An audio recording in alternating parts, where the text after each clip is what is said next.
Assalamualaikum warahmatullahi wabarakatuh. Perkenalkan, nama saya Hafiz Adrian, NIM 222020041 Universitas Muhammadiyah Palembang. Di sini saya akan sedikit menjelaskan tentang wasiat, hibah, dan wakaf untuk mata kuliah fikih Islam. Baiklah, tanpa berlama-lama, mari kita mulai. Yang pertama, wasiat. Pengertian dari wasiat. Wasiat ialah menyampaikan sesuatu. Adapun menurut istilah syarok, wasiat adalah pemberian seseorang kepada orang lain, baik berupa barang, piutang, atau manfaat untuk dimiliki oleh orang yang diberikan wasiat setelah orang yang berwasiat itu meninggal. Dasar-dasar hukum wasiat. Hukum wasiat berdasarkan kesepakatan ijma adalah sunnah muakkad. Menurut Zainuddin Abdul Aziz, jika sedekah dilakukan waktu orang yang bersangkutan dalam keadaan sehat lalu dia sakit, hal itu jauh lebih utama. Wasiat itu disyariatkan melalui kitab Al-Quran dan As-Sunnah, yaitu Quran Surat Al-Baqarah ayat 180, Quran Surat Al-Ma'idah ayat 106, dan hadis riwayat Bukhari dan Muslim. Baiklah, rukun wasiat. Ada beberapa rukun wasiat. Yang pertama, ada orang yang memberi wasiat dengan syarat mempunyai kesanggupan melepaskan hartanya kepada orang lain. Yang kedua, adanya orang yang diberi wasiat. Orang yang diberi wasiat juga memiliki syarat, yaitu ia bukan merupakan ahli waris yang berwasiat. Yang kedua, orang yang menerima wasiat adalah orang tertentu. Yang ketiga, orang yang menerima wasiat tidak pernah membunuh orang yang berwasiat.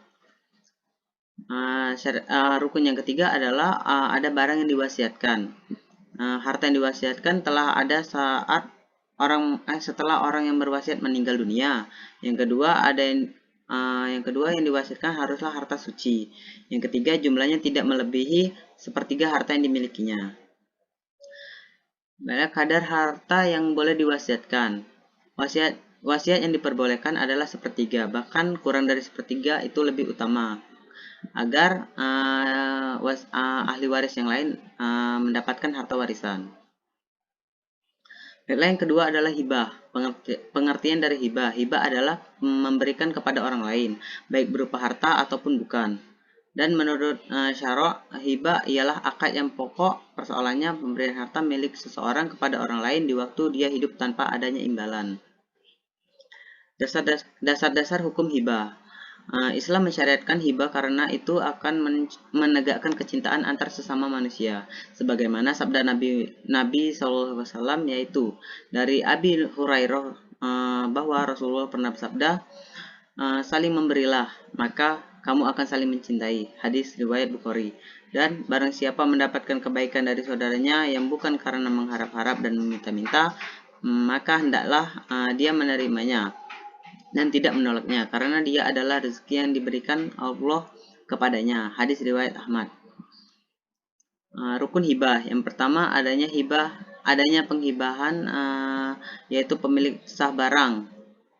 Yang kedua, adanya orang yang menerima hibah. Yang ketiga, adanya barang yang dihibahkan. Baiklah, yang ketiga adalah wakaf.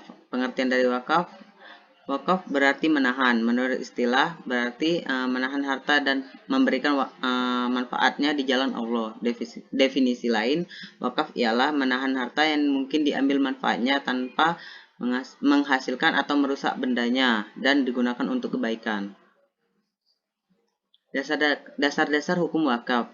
Imam Syafi'i, Malik, dan Ahmad berpendapat bahwa wakaf itu adalah salah satu ibadah yang disyariatkan oleh Islam, sebagaimana tertuang dalam Quran Surat An-Nahl ayat 97, Quran Surat Ali Imran ayat 92, dan hadis riwayat Muslim, Abu Daud, Turmizi, dan An-Nasai. Baiklah, rukun wakaf. Ada beberapa rukun wakaf. Yang pertama, adanya orang yang berwakaf. Yang kedua, adanya benda yang diwakafkan. Yang ketiga, adanya penerima wakaf. Yang keempat, ada lafaz atau pernyataan penyerahan wakaf. 5. Orang yang berwakaf harus memiliki syarat. 1. Cakap dalam bertindak, tidak ada pemaksaan atau sukarela. Yang ketiga, berakal. Yang keempat, tidak mubazir. Yang kelima, balik. Benda yang diwakafkan memiliki syarat juga. Yang pertama, tidak mudah rusak, kepunyaan orang yang berwakaf, dan tidak haram atau najis. Yang ketujuh, tata cara pelaksanaan wakaf. 1. Memiliki sertifikat hak milik. Yang kedua, surat yang menerangkan kebenaran kepemilikan tanah dari pemerintah setempat. Yang ketiga, surat keterangan pendaftaran tanah.